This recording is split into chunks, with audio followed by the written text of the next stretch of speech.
चलिए आज बात करते हैं चिकित्सा में मिले एक बिल्कुल ताज़ा नोबेल पुरस्कार के बारे में।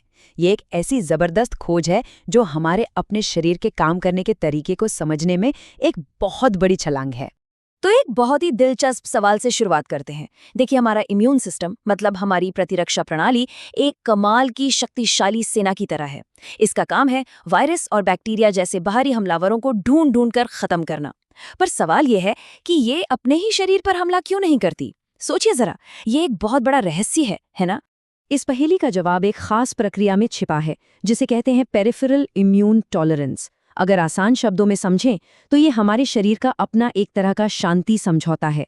यही वो चीज़ है जो हमारे इम्यून सिस्टम को खुद पर ही हमला करने से रोक कर रखती है। तो यहाँ एक बहुत ही नाजुक संतुलन की जरूरत होती है।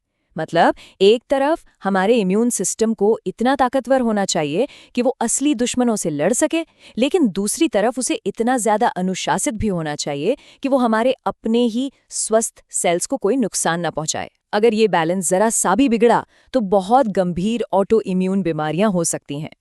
तो सवाल ये है कि इस पहेली को सुलझाने का पहला बड़ा सुराग मिला कैसे?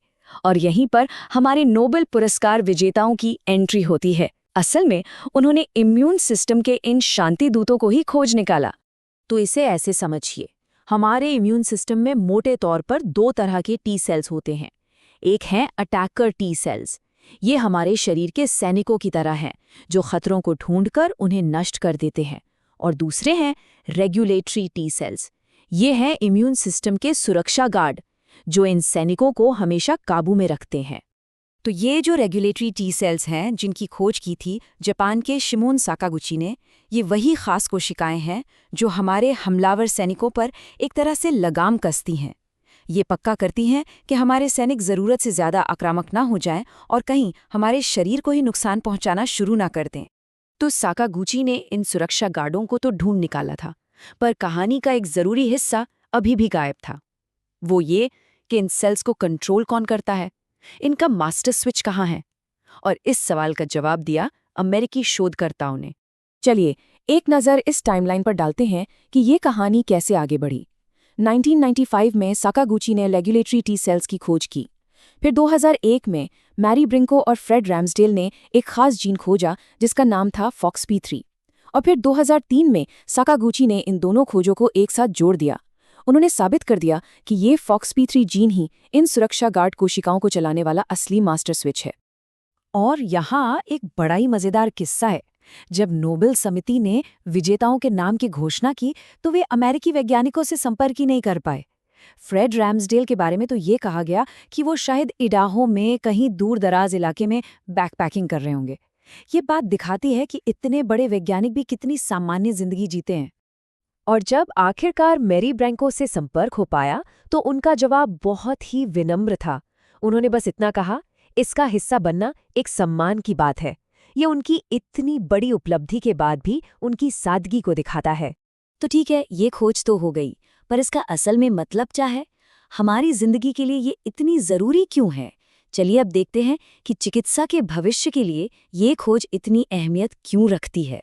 देखिए, इस एक खोज से इलाज के कई नए दरवाजे खुल सकते हैं। ऑटो इम्यून बीमारियों का इलाज करने में मदद मिल सकती है। कैंसर से लड़ने के लिए ज्यादा असरदार तरीके विकसित हो सकते हैं। और यहाँ तक कि स्टेम सेल ट्रांसप्लांट के बाद होने वाली समस्याओं को भी रोका जा सकता है। ये वाकई में कई क्षेत्रों में क्रांति ला सकती है।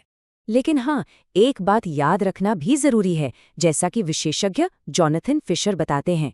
लैब में किसी चीज को समझना एक बात है और उसके आधार पर मरीजों के लिए एक सुरक्षित और असरदार दवा बनाना बिल्कुल दूसरी।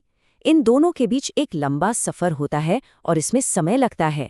और अब इस पूरी खुशी और उम्मीद के बीच एक जरूरी चेतावनी भी है। एक ऐसी चेतावनी जो विज्ञान के भविष्य से जुड़ी है। जरा इस नंबर को देखिए, $9.5 अरब। ये उन 2100 अमेरिकी राष्ट्रीय स्वास्थ्य संस्थान के रिसर्च ग्रांट्स की कुल कीमत है जिन्हें हाल ही में बंद कर दिया गया। ये बहुत बहुत बड़ी रकम है। और इसी वजह से नोबेल समिति के एक सदस्य थॉमस पर्लमैन ने भी चिंता जताई है। उन्होंने कहा कि अमेरिका, जो हमेशा से रिसर्च में सबसे आगे रहा है, उसकी इस स्थिति को लेकर अब एक अनिश्चितता की भावना बढ़ रही है। सीधी सी बात है, जब बजट में कटौती होती है तो उसका असर उस बुनियादी विज्ञान पर पड़ता है जिससे ऐसी नोबेल पुरस्कार जीतने वाली खोजें निकल कर आती हैं। तो ये पूरी बातचीत हमें एक बहुत बड़े सवाल पर लाकर छोड़ देती है। अगर आज की बुनियादी रिसर्च के लिए फंडिंग कम हो जाती है, तो कल की अगली बड़ी खोज को कौन फंड करेगा? ये एक ऐसा सवाल है जिस पर हम सभी को सोचना चाहिए।